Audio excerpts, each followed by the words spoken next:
Come and let us go up to the mountain of the Lord, unto the house of our God. Come and let us go up to the mountain of the Lord, unto the house of our God.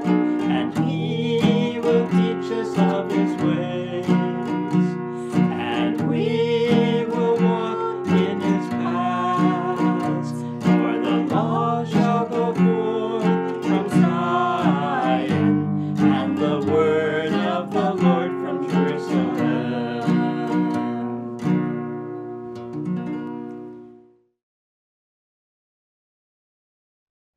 Good morning.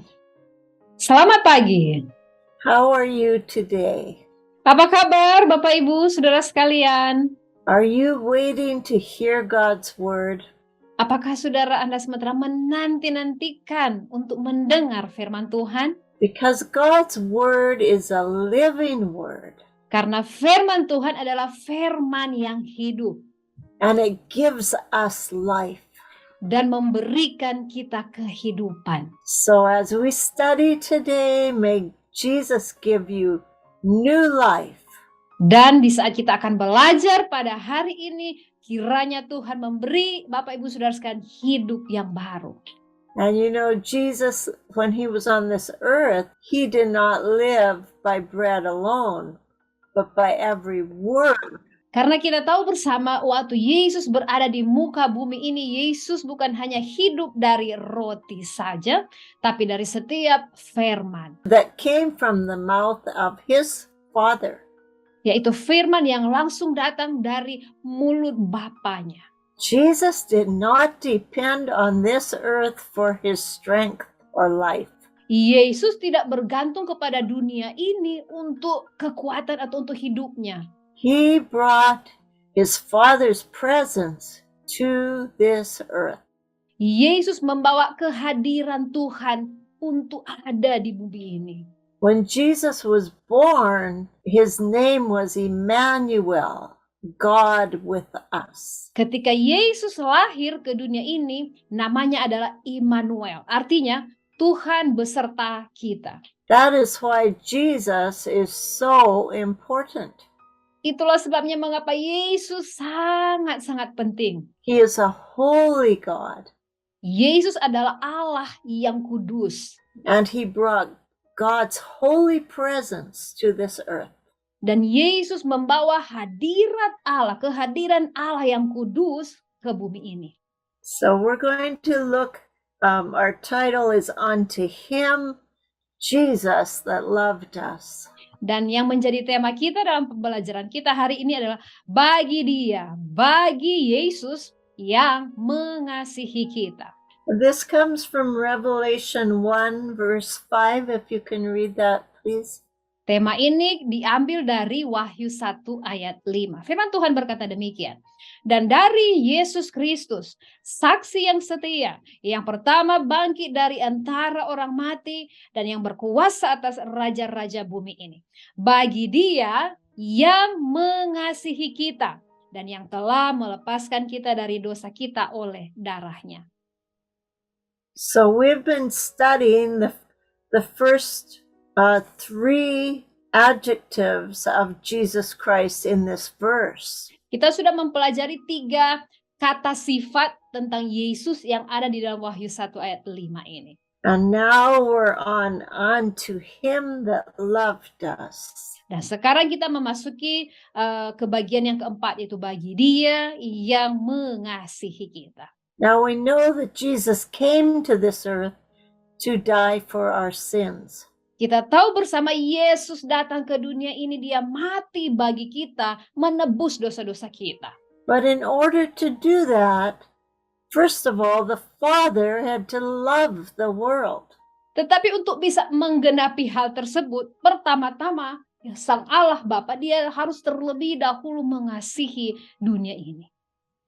Or He could have never given His Son, His only Son, to the world. Kalau Allah Bapa tidak mengasihi dunia ini, maka Allah Bapa tidak akan mungkin mengaruniakan anaknya yang tunggal, anaknya yang dikasihinya itu ke dunia ini. So when we talk about God's love, Di saat kita berbicara tentang kasih Allah, it is not like our human love. kasih Allah ini tidak sama dengan kasih manusia. It is a love that is totally self-giving. Kasih Allah adalah suatu kasih yang benar-benar pemberian diri yang setotal-totalnya, sepenuh-penuhnya.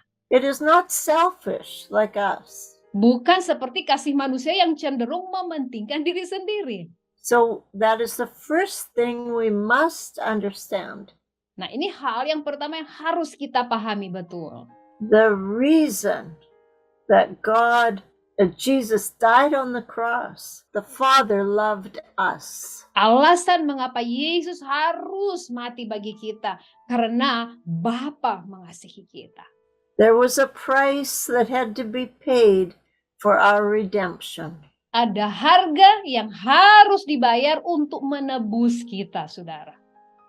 And Jesus was willing to come and fulfill that price. Dan Yesus bersedia untuk datang dan membayar harga penebusan kita. Jesus was willing to step into a whole new situation that he had never been in before.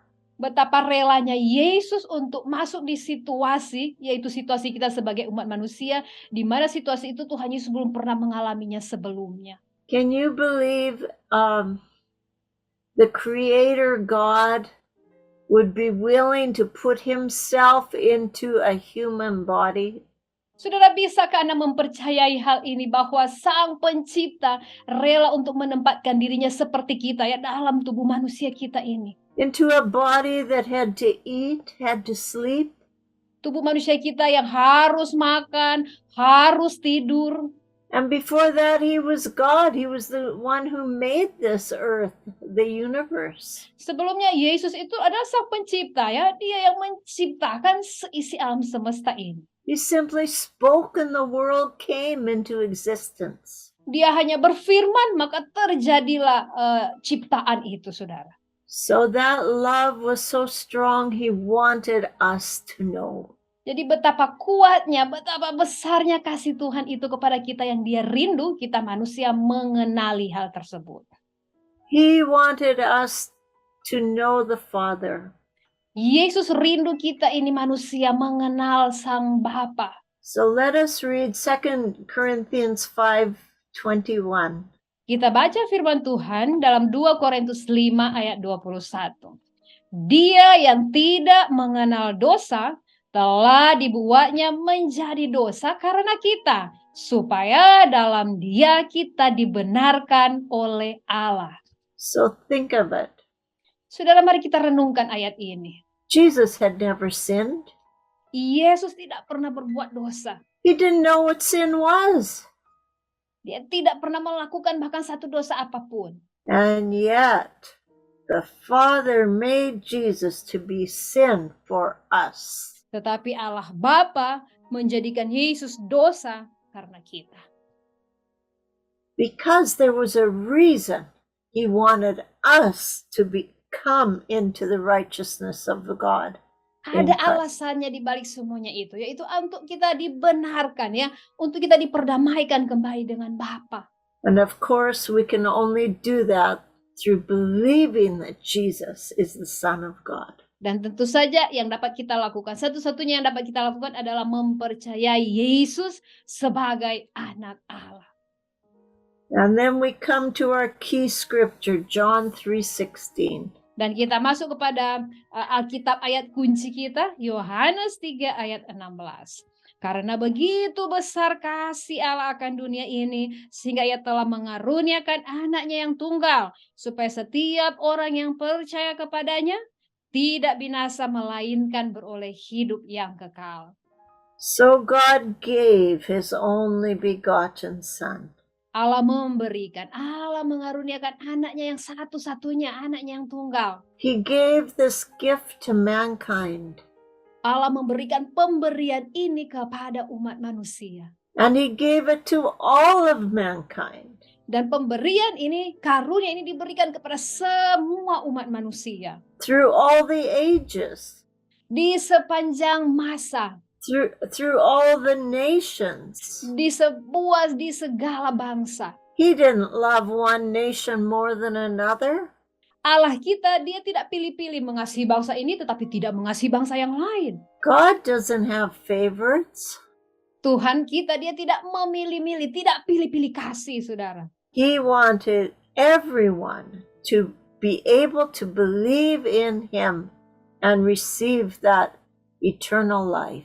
Allah kita, dia rindu semua orang, tidak ada pengecualian. Semuanya menerima dia dan menerima hidup yang kekal. Percaya kepadanya. So go on to verse 17. Dan mari kita lihat ayat yang ke-17 dari Yohanes pasal 3. Sebab Allah mengutus anaknya ke dalam dunia, bukan untuk menghakimi dunia, melainkan untuk menyelamatkannya oleh dia. So many times we think that ground is gained by condemning somebody for doing wrong. Terlalu sering kita berpikir bahwa orang itu dihukum karena melakukan satu kesalahan. But that is not the way God looked at it. Tetapi cara Tuhan memandang bukan seperti itu. He didn't send his son here to spank us or tell us we've been a bad boy.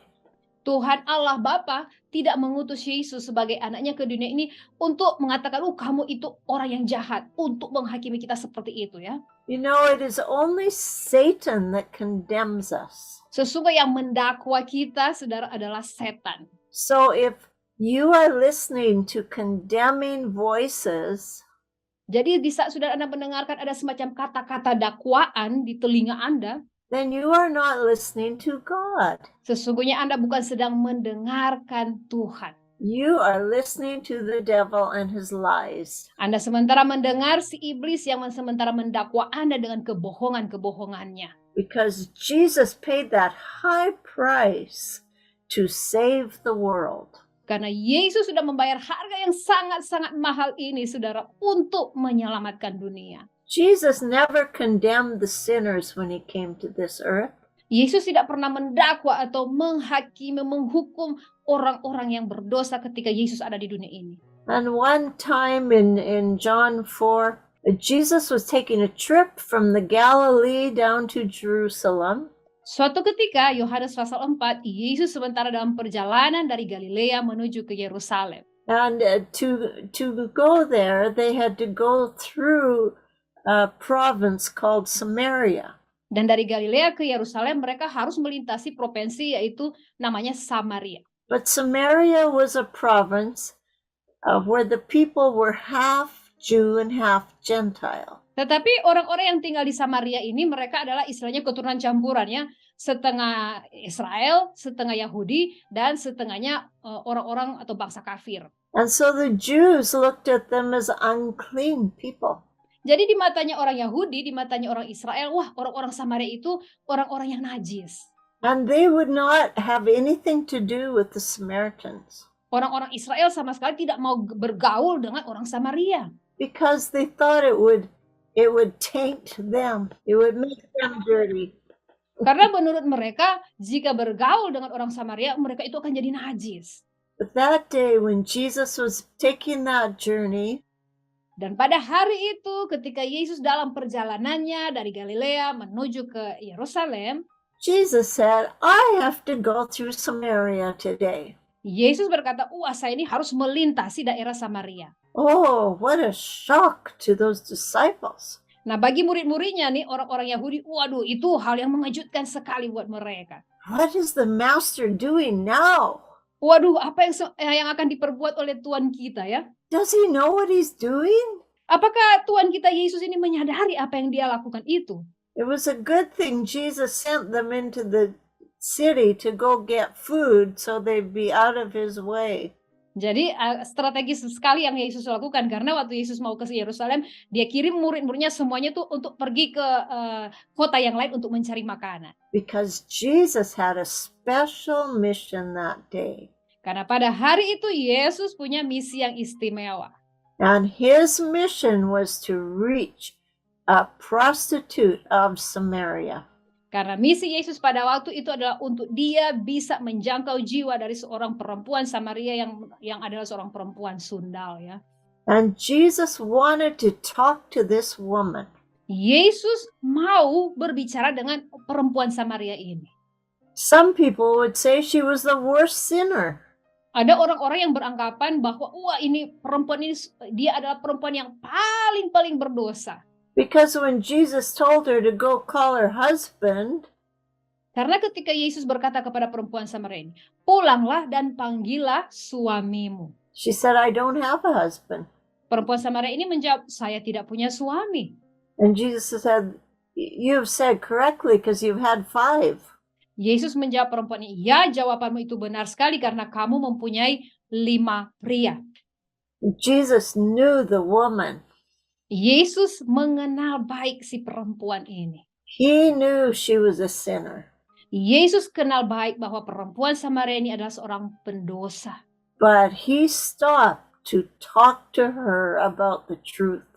Tetapi Yesus mau berhenti, mau menghabiskan waktu berbicara dengan perempuan ini tentang kebenaran. And you'll have to read that chapter to get the whole story yourself.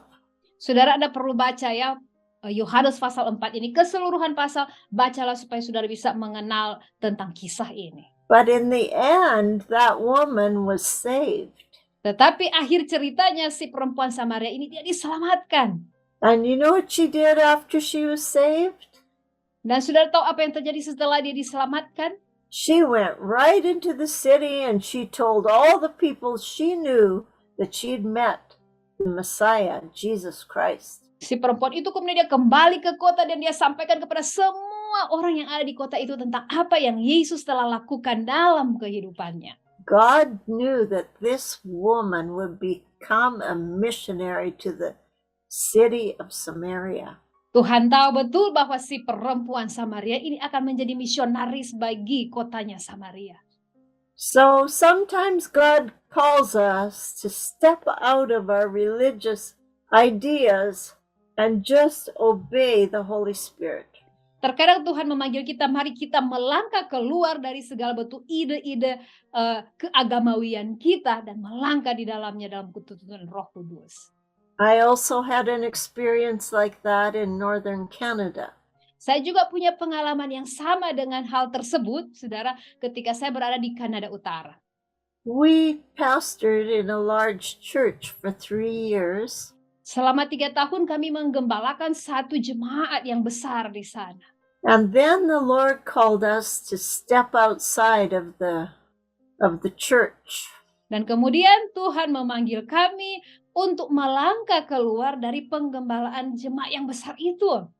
And take the gospel into the highways and byways in the city. Dan membawa Injil untuk diberitakan ke jalan-jalan, ke kota-kota. Because there's many people that will never come into your church. Karena ada begitu banyak orang yang tidak mau masuk gerejamu. And you will have to take the gospel to where they are. Jadi kamu harus bawa Injil dan beritakanlah ke tempat di mana jiwa-jiwa itu berada. Well, one day I was in a park. Suatu hari saya sementara di taman. And I sat down on a park bench. Saya duduk di taman itu ya, di bangku yang ada di taman itu. At the other end of the bench was a lady. Dan di ujung bangku itu ada seorang ibu. She took out her cigarette. Si ibu ini dia sementara mengeluarkan rokoknya. And she asked me if she could smoke her cigarette. Si ibu ini dia minta izin sama saya, apa saya boleh merokok? I said, well, you're going to anyway, so it doesn't matter to me. Jadi saya berkata, ya tidak masalah juga buat saya, kau tetap pasti akan merokok juga kan? And I began to tell her about Jesus. Dan saya mulai berbicara dengan si ibu ini, menyampaikan tentang Yesus kepadanya. And she said this to me. Si ibu ini berkata demikian kepada saya. I went into a church and I was treated very badly. Saya pernah masuk gereja tetapi mereka memperlakukan saya dengan sangat tidak baik. I said, I understand. Saya jawab ibu itu, iya, saya paham. I also was in a church and I was treated very badly. Saya katakan kepada ibu itu, saya juga pernah masuk gereja dan mereka memperlakukan saya dengan tidak baik. But Akan tetapi, that was not Jesus. itu bukan Yesus. Jesus doesn't treat people badly. Yesus tidak pernah memperlakukan orang dengan buruk. I said, don't think Jesus is like that. Saya katakan kepada ibu itu, jangan pernah berpikir bahwa Yesus seperti itu memperlakukan orang dengan buruk. She said, I'm going to smoke the cigarette and then I'm going to go kill myself. Ibu itu berkata demikian, saya akan hisap rokok saya ini, kemudian setelah itu saya akan membunuh diri saya. I said, well, I can't stop you, Saya katakan kepada ibu itu, saya tidak dapat menghentikan Anda. but I ask you to think about Jesus. Tetapi saya mau minta kepada Anda, pikirkanlah Yesus. And what he wants you to do. Dan pikirkanlah tentang apa yang Yesus mau ia lakukan dalam hidupmu. I said, please do not do that. Saya katakan kepada ibu itu, tolong jangan lakukan itu, yaitu membunuh dirimu. I said, I am going to pray for you. Saya mau berdoa buat Anda. Well, I never did find out what happened to the lady. Tetapi kemudian saya tidak tahu apa yang selanjutnya terjadi dengan kehidupan si ibu ini. But I know that no one committed suicide in that city. Tetapi yang saya dengar bahwa di kota itu tidak ada satupun kejadian bunuh diri yang terjadi. So I did not know I would rescue a woman that day when I sat on the park bench. Jadi pada waktu itu saya tidak pernah mengetahui ya bahwa ketika saya duduk di bangku taman itu, saya bisa dipakai Tuhan untuk menyelamatkan nyawa seseorang. So you never know who needs God's love. Saudara, kita tidak pernah tahu siapa yang membutuhkan kasih Tuhan. Wherever God sends you, be ready to give the gospel. Saudara, kemanapun Tuhan mengutus Anda, mengirim Anda, siap sedialah untuk berbagi Injil, berita baik. I want to read Isaiah 53 verses 3 and 4. Saya mau baca firman Tuhan di dalam Yesaya 53 ayat 3 dan 4. Firman Tuhan berkata demikian. Ia dihina dan dihindari orang, seorang yang penuh kesengsaraan dan yang biasa menderita kesakitan. Ia sangat dihina sehingga orang menutup mukanya terhadap dia, dan bagi kita pun dia tidak masuk hitungan. Ayat yang keempat. Tetapi sesungguhnya penyakit kitalah yang ditanggungnya, dan kesengsaraan kita yang dipikulnya. Padahal kita mengira dia kena tulah, dipukul, dan ditindas Allah. The reason Jesus can reach this world Alasan Yesus datang untuk menjangkau dunia ini is because he suffered more than any person that ever came into this world. karena Yesus menderita satu penderitaan yang amat sangat berat, melebihi penderitaan-penderitaan yang dialami oleh orang-orang yang ada di dunia ini. He not only became sin, Bukan hanya Yesus menjadi dosa karena kita, but he was hated. tetapi Yesus juga dia dibenci, He was rejected. dia ditolak, He had great sorrow. dia menderita penderitaan yang luar biasa hebat. And you know, people don't want to be around those who are like that. Dan kita tahu bersama, orang-orang tidak mau bergaul dengan orang-orang seperti itu, yaitu orang-orang yang hidupnya menderita. Isaiah 53:3 says, we esteemed him not. That means that man, go ahead. Kita lihat di Yesaya 53 ada ayat yang ketiga tadi, ada perkataan demikian. Dan bagi kita pun dia tidak masuk hitungan. They did not want to accept him as the Christ. Mereka atau orang-orang tidak mau menerimanya sebagai Kristus. Jesus carried the burden of sin of this world on his shoulders. Yesus memikul beban dosa seisi dunia ini sendiri di atas bahunya. He carried the sickness of this world upon his body. Yesus menanggung segala sakit penyakit yang ada, dia tanggung sendiri dalam tubuhnya, saudara. He carried our griefs and our sorrows. Yesus menanggung, memikul segala kesedihan kita, segala penderitaan kita. But they just thought that God had stricken him and destroyed him.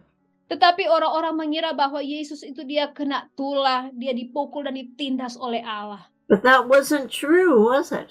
Tetapi itu tidak benar ya, saudara. God had sent Jesus to suffer for us. Karena Allah Bapa mengutus, mengirim Yesus supaya menderita menggantikan tempat kita. Sometimes we are so wrong. Terkadang kita itu salah dan keliru besar, saudara. Our natural mind is not the spiritual mind of God. Karena pikiran kedagingan kita ini bukan memikirkan pikiran Allah. And that is why we need the Bible, Dan itulah sebabnya kita ini perlu, sangat-sangat perlu Alkitab. so that our minds can be changed. Agar supaya pikiran, akal, budi kita ini terus diperbaharui. And so we can discover who Father God is through Jesus. Sehingga kita boleh menemukan sejatinya Allah Bapa kita itu seperti apa lewat Yesus Kristus. If you have never received Jesus' love, Saudaraku, jika Anda belum pernah menerima kasih Allah, please do so today. kami mohon sekiranya saudara melakukannya hari ini. Terima kasih Allah itu hari ini. It is the greatest love that man has ever known. Karena ini adalah kasih yang terbesar, paling besar dari segala kasih yang pernah dikenal oleh manusia. Let us close in prayer. Mari kita tutup dalam doa. Father, we thank you Bapa, kami bersyukur for first of all sending your only begotten Son to this world. karena pertama-tama dan yang terutama Engkau sudah mengirimkan anak-Mu yang tunggal satu-satunya untuk datang ke dunia ini. And we thank you for letting him suffer. Dan kami mau bersyukur karena Engkau merelakan anak-Mu, putra-Mu Yesus untuk menderita menggantikan kami. Thank you for letting him go to the cross. Kami mau mengucap syukur karena Engkau merelakan putra-Mu untuk pergi ke salib. So that he could pay my debt of sin. Sehingga Yesus sendirilah yang melunaskan, membayar segala hutang-hutang dosa saya. And my debt of sickness. Dan segala hutang-hutang oleh karena segala sakit penyakit saya. I receive your gift of love today. Dan hari ini aku terima pemberian atau karunia kasih-Mu itu. And I receive healing for my sicknesses.